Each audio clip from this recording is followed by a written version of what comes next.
디테일 테니스 김 프로입니다. 오늘 제가 준비한 주제는 포핸드 앵글샷입니다. 앵글샷을 치는 방법은 여러 가지가 있겠죠. 그 여러 가지 방법을 한번 소개를 시켜드리고 앵글샷을 좀 더 쉽게 칠 수 있는 그런 팁, 그리고 앵글샷을 좀 더 위력적으로 칠 수 있는 그런 팁까지를 준비했으니까 끝까지 봐주시고 중간중간에 팁을 놓치지 마시기 바랍니다.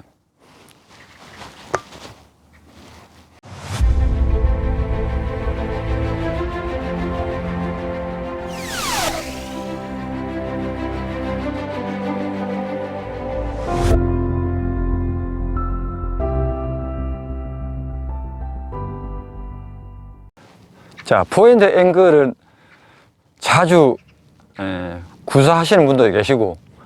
간혹 어쩌다가 정말 여유가 있을 때 하시는 분도 계시죠. 근데 포핸드 앵글은 특히 복식에서 정말 나의 파트너한테 찬스볼을 만들어 줄 수 있고 또 기가 막히게 들어갔을 때는 그 짜릿함도 2배가 되는 그런 포핸드 앵글샷인데, 이게 내가 어느 정도 성공 확률이 높으려면은 내가 가지고 있는 그런 앵글샷에 대한 그런 기본적인 그리고 자신감 있는 그런 개념을 좀 알고 있어야 되겠죠. 그래서 그 부분을 병행해서 오늘 포핸드 앵글샷을 치는 여러 가지 다양한 방법들이 있는데 하나씩 소개시켜 드리고자 오늘 영상을 준비했습니다. 첫 번째 방법은 아주 간단합니다. 내가 포 사이드에서 상대방의 앵글샷을 치는데 첫 번째 방법은 볼을 타점을 앞에 두고 그대로 문볼 형식으로, 문볼이라는 게 뭐냐면은 볼에 회전이 가미되거나 여러 가지 스핀들이 가미되지 않는 말 그대로 아주 평범한 볼입니다. 평범한 볼인데 앵글샷이라는 게 직선으로 날아가기보다는 네트를 넘어가면서 네트 앞에 떨어져야 어느 정도 위력이 작용되는 거니까, 그러려면은 내 앞쪽에 둔 부분을 내가 타점을 평소에 내 옆구리보다 내 가슴 앞에 두고 그대로 볼을 내 타점 앞에다가 띄운다는 개념으로 해야 네트를 넘어가면서 볼이 상대방 앵글 방향에 떨어지겠죠. 그러니까 앵글이라는 거는 조금 전에 말씀드렸지만은 서비스 라인을 지나간다는 개념보다는 서비스 라인 안쪽에 또 상대방의 오른쪽 코트 앵글 방향으로 떨어져야 되니까 어느 정도는 이 힘의 컨트롤이 필요하겠죠. 그래서 앞쪽에 두고 문볼 형식으로, 이게 가장 기본적이면서 내가 어느 정도 체중 이동이 볼에 가까워졌을 때 그 부분을 터치를 해야 내가 문볼 형식으로 앵글을 칠 수 있는,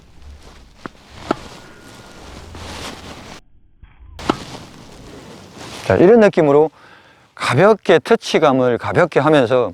타점만 앞에 두고, 평소보다 내가 타점을 조금 더 앞에 두면은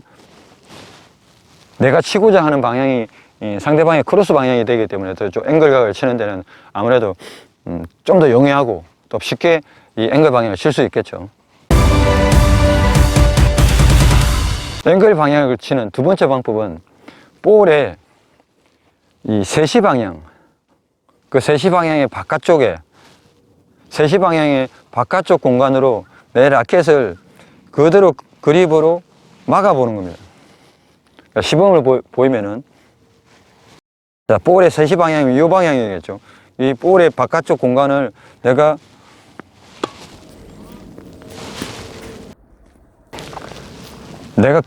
끌어당기면서 앵글 방향으로 방향을 틀지 않아도 이 세시 방향으로 내가 지나가는 스윙만 하더라도, 저렇게 제가 타켓을 만들어 놨는데 저기가 앵글 방향이라고 봤을 때 이렇게 집어넣고 그 방향만 계속 지나가기만 하도 이 앵글 방향이 나오기 때문에 내가 인위적으로 앵글 방향을 치겠다고 몸이 회전이 되면은 라켓이 지나가는 볼의 세시 방향 바깥쪽으로 계속 일자로 들어가기만 하더라도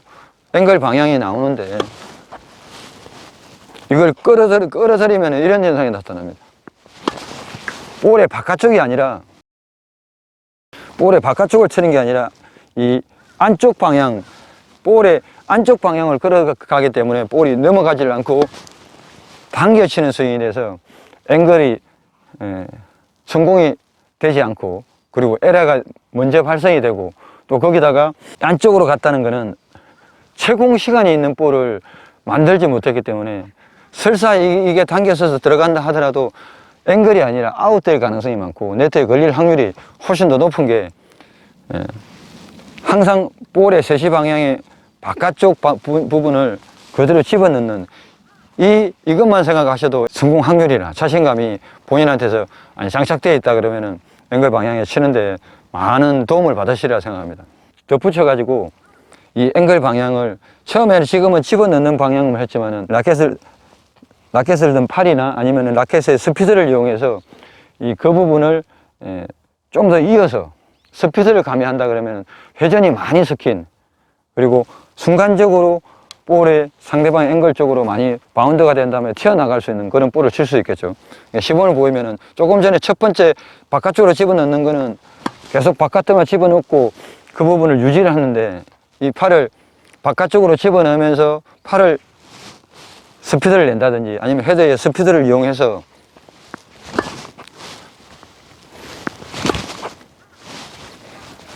가볍게 앞쪽으로 들어가는 스윙을 많이 하기보다는 볼의 바깥쪽을 맞추고 팔이나 헤드의 스피드를 작용을 시킨다 그러면은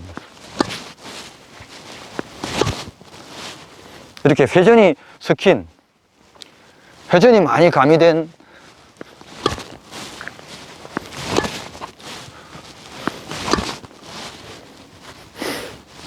이런 볼이 나오면서 네트를 넘어가면서 속도로 빨리 떨어지는 그런 헤드 스피드나 팔에 이 스피드를 작용을 시켜서 이렇게 앵글 치는 방법, 이 부분이 자꾸 진행이 더 되려면은 전자에 말씀드렸던 바깥쪽, 세시 방향의 바깥쪽을 집어넣는 요 모양을 연습을 하시고, 그 다음에 팔로서 한번 들어서 연습을 해보시고, 나머지는 헤드 스피드까지 작용을 시켜서 이런 느낌으로 앵글을 치신다 그러면은 앵글에 대한 지금까지 가졌던 그 앵글 방향을 끌어당겨서 치고, 또 내가 어느 정도 조작력을 가지고 했던 부분을 조작 없이 단지 하나 볼의 바깥쪽만 집어넣는다는 그 하나만 가지고도 앵글을 쉽게 칠 수 있는 그런 부분이 되니까, 이 부분에 항상 이 부분을 생각하신다 그러면은 백핸드 앵글에 대한 개념을 정확하게 정립하시는데 많이 도움이 되시리라 생각합니다. 이번에는 팔로 스윙을 가지고 내가 앵글 샷을 쳐야 되는데, 이 팔로 샷을 칠 때도 상대방 볼이 네트에 가까운 부분, 그리고 네트에서 멀은 부분, 이 부분에는 바깥쪽 방향으로 집어넣는 것은 기본적으로 들어가야 하지만은 네트에서 가깝거나 짧은 네트가 가까이 짧은 볼이나 네트에서 먼 긴 볼이나에 따라서 이 팔로 스윙을 가지고 이 앵글샷을 치는데 그 컨트롤 능력이 좀 필요한데, 특히 짧은 볼 같은 경우에는 앞으로 들어가는, 그러니까 임팩트를 하고 컨택을 하고 앞으로 가는 부분을 조금 자제를 시켜야 되기 때문에, 왜 그러냐면 짧은 볼이기 때문에 앞으로 미는 힘이나 집어넣는 힘이 강하면은 이 앵글샷을 네트에 가깝기 때문에 그 부분이 성공 확률이 없어지겠죠. 그래서 짧은 볼은 컨택과 동시에 컨택이 되는 지점에서 손목이나 팔을 가볍게 들어 올려서 이렇게 앵글샷을 쉽게 치는 방법이 있고, 그에 반대로 볼이 길게 왔을 때는 팔로 스윙을 어느 정도는 바로 들어 올리면은 거리가 멀기 때문에, 거리가 먼 부분은 조금 더 팔로 스윙이 앞쪽으로 끌고 나와서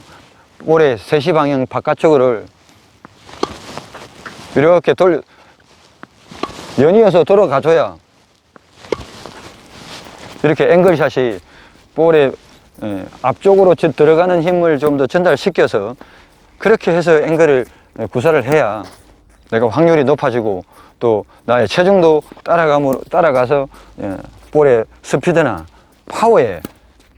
손해를 보지 않기 때문에 이 팔로 길게 오는 볼에 대한 팔로 스윙을 바깥쪽으로 조금 더 연이어서 돌아갈 수 있는 그 부분까지도 생각하신다 그러면은 앵글샷을 치시는데 긴 볼에 대한 처리 그리고 짧은 볼에 대한 처리를 아마 정확한 이해가 빠르시리라 생각합니다. 자, 마지막으로 드릴 팁은 앵글샷에 제가 전자에 말씀드렸던 모든 방법들에 가장 핵심적으로 들어가야 되는 부분인데, 처음에 들어갔던 앞에서 쳐도 마찬가지, 또 서시 방향을 집어넣어도 마찬가지, 그리고 팔을 쩔어 올려도 마찬가지. 앵글 부분을 친다는 의미는 뭐냐면은 직선적인 볼보다는 어느 정도 채공 시간이 있는 포물선이 있는 볼을 쳐야만 앵글샷의 가장 장점이고, 그 장점을 극대화시키기 위해서는 어느 정도 이 공간을 활용해서 칠 수 있는 이 포물선적인 샷을 칠 수 있는 그런 개념이 좀 정립이 돼야 되는데, 그 개념을 정립하기 위해서는 이런 어느 정도 내 앞쪽에 내가 수행하는 앞쪽에 이런 장애물이 있다 생각하고, 이런 장애물을 높이려면 직선적인 방향으로 가지고는 이 장애물을 넘기지는 못하겠죠. 이 장애물을 넘기려면 어느 정도 공간을 활용해서 볼을 쳐야 되기 때문에, 기본적으로 요 느낌을 좀 연습을 하시면은, 여기서 볼만 띄우면은, 여기서 떠서 네트를 넘어갈 때 어느 정도 높이를 띄우면은 네트를 넘어갈 때 볼이 떨어져서 상대방 앵글 방향에 빨리 바운드가 되고, 또 맞고 나서 많이 튀어나갈 수 있는 그런 부분이기 때문에, 이런 식으로 볼을 두고, 네트가 기준이 아니라 이 기준에서 얼마만큼의 내가 스피드로, 지금은 조금 약했죠. 그러니까 스피드를 좀 더 가미를 해서 볼의 바깥쪽으로 집어넣는 연습, 아니면 팔로우 스윙을 하더라도 떠서 이 채공 시간이 있게끔 만들어 놓고, 여기서 만들어 놓고 이렇게 들어가면은 체중까지도, 자, 조금 낮으니까 이게 부딪히죠. 이거를 조금 더, 이 공간을 만들어서 들어간다 그러면은 이렇게 앵글 각을 많이 줄 수 있는 그런 부분이 생기고, 또 네트가 기준이 아니라 상대가 기준이 되는 게 아니라 나의 중심에 가까운 이 부분에서 어느 정도의 높이로 가야 된다는 걸 내가 인지하고 감으로 알기 때문에 이 앵글샷을 치는데 조금 더 여유가 생기고 자신감도 생기고, 그런 부분에서 아마 큰 도움을 받으시리라 생각합니다. 자, 오늘 포핸드의 여러 가지 시리즈 중에서 포핸드 크로스샷, 다운드라인 샷, 그리고 거기에 이어서 오늘은 포핸드 앵글샷에 대해서 알아봤는데요. 가장 기본적인 게 뭐냐면 내 자신의 자신감, 그리고 내가 어느 기준에서 어떤 느낌으로 볼을 치고 볼에 어느 방향으로 쳐야 된다는 이런 거 하나 정도만 가지고 있는다 그러면은 어떤 적절한 상황이 왔을 때 내가 앵글샷을 칠 때 나의 기준점을 가지고, 그리고 나의 그런 메커니즘을 가지고 볼을 친다 그러면은 확률도 높아지고, 상대방 입장에서는 아주 두려운, 그리고 무서운 그런 볼의 위력에 밀리리라 생각하고, 그와 더불어서 내가 다른 코스를, 그 앵글 방향이 아니라 다른 코스를 공략한다 그러면은 그 앵글 방향의 볼을 주지 않기 위해서 상대방이 여러 가지 노력을 통해서 내가 상대방한테 어려운 존재로 다가가는 거니까, 이 부분을 항상 명심하시고, 항상 이 앵글샷을 치실 때 제가 드린 팁 중에서 또 여러분들한테 가장 와닿고, 그리고 내가 이 부분을 숙달시키면 완전한 내 것을 만들 수 있다는 이런 부분을 항상 가지고 연습하신다 그러면은 앵글샷은 아주 훌륭한 그런 무기를 장착할 수 있는 그런 기회가 되리라 생각합니다. 오늘도 시청해주셔서 감사하고요. 다음에 좀 더 디테일하고 좋은 모습으로 찾아뵙겠습니다. 고맙습니다.